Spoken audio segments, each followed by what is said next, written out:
Okay, so now we will move forward to the building the entire web application.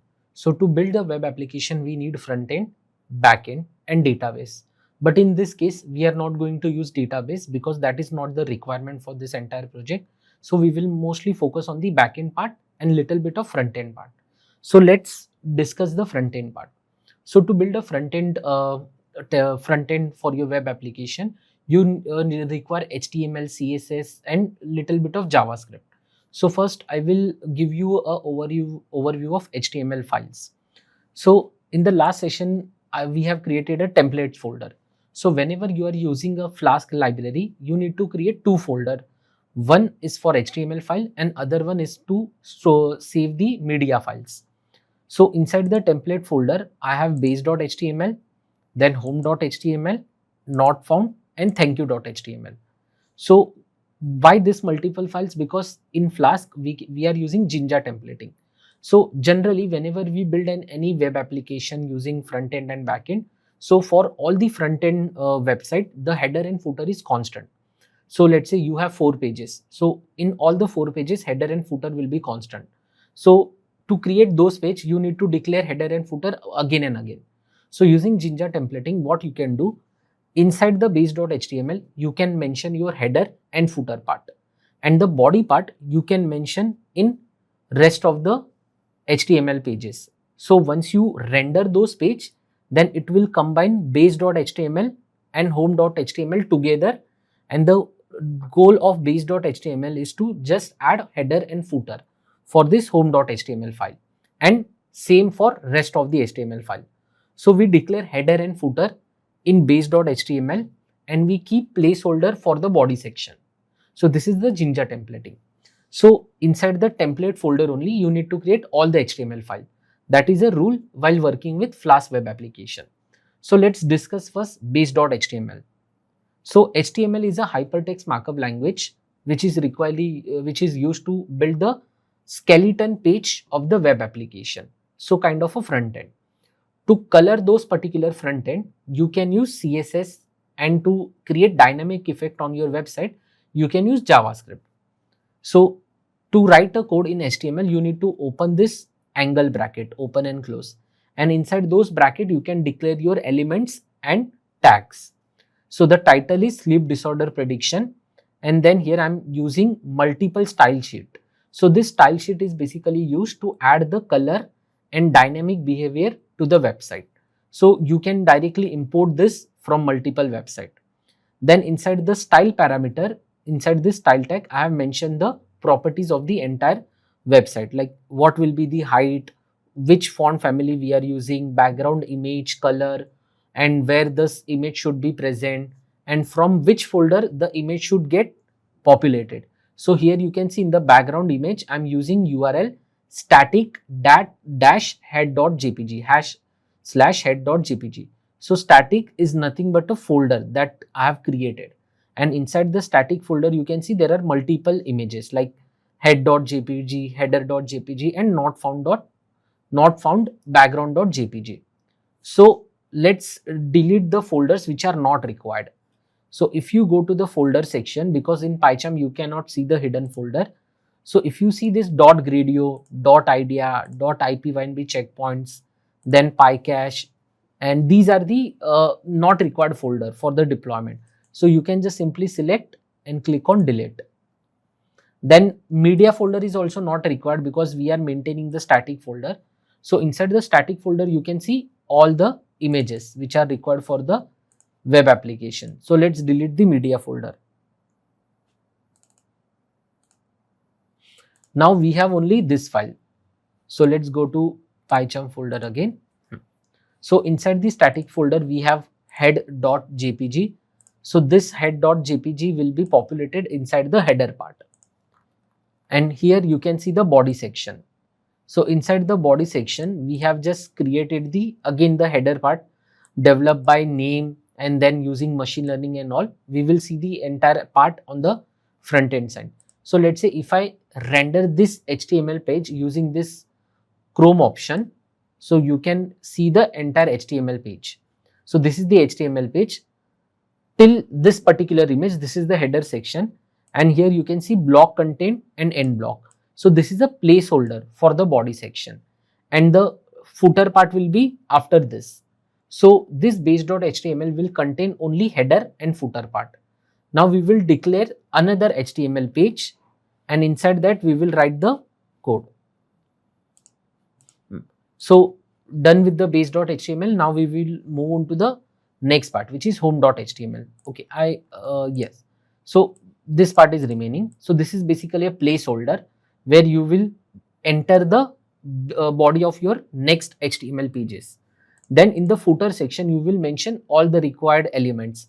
For example, if you want to give your social media handles, so you can give that using this a hyperlink.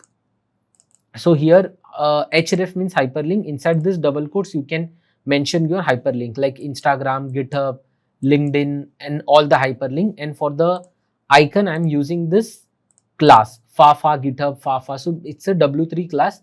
From that particular library, you can get multiple icons. So you don't need to create those icons dynamically. So I have just given the icon name, and inside this a anchor tag, you can mention the reference link of your social media handle. Then it will display this particular social media handle on your website footer. So if you see, if I click on, let's say LinkedIn icon, it will directly open up my LinkedIn page. And similarly for rest of the links. So using this particular technique, you can mention your social media handles. Okay. So this is the base.html file. Now let's move on to the home.html. So inside the home.html, we can directly mention that extend the base.html part on the upper side and the downside.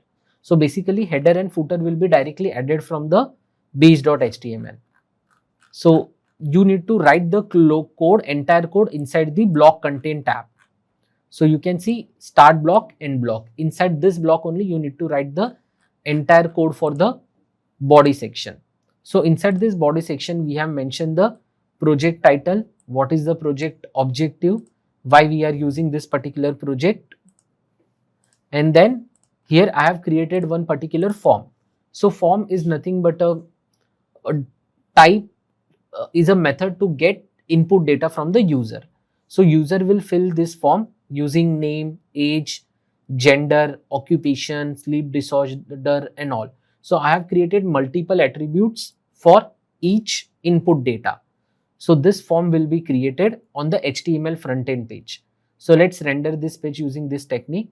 So here you can see the form is not properly displayed, because to display this particular form, we require CSS and little bit of JavaScript, but that is not present inside this file. Here you can see there is no CSS and JavaScript. Why? Because it is present entirely on base.html.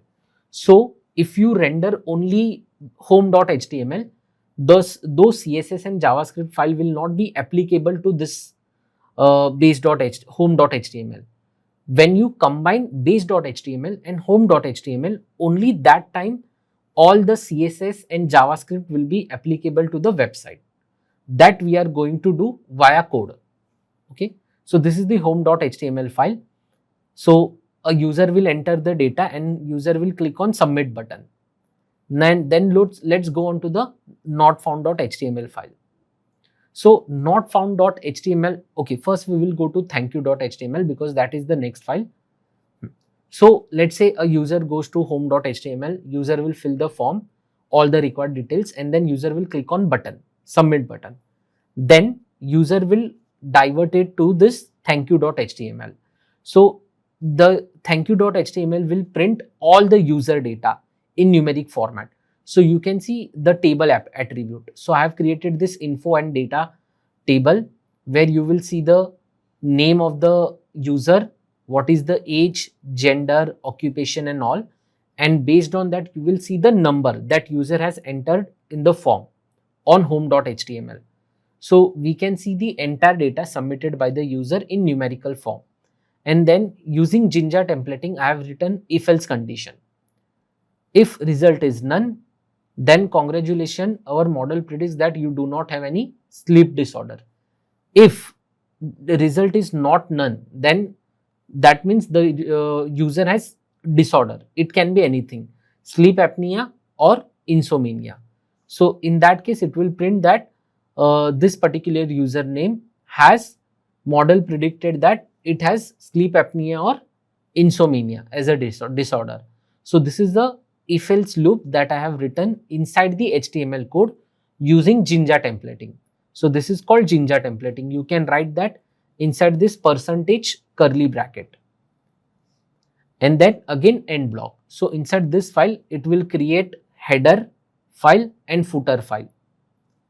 And let's say while accessing those HTML pages or URL, if a user make any mistake, then user will get not found.html.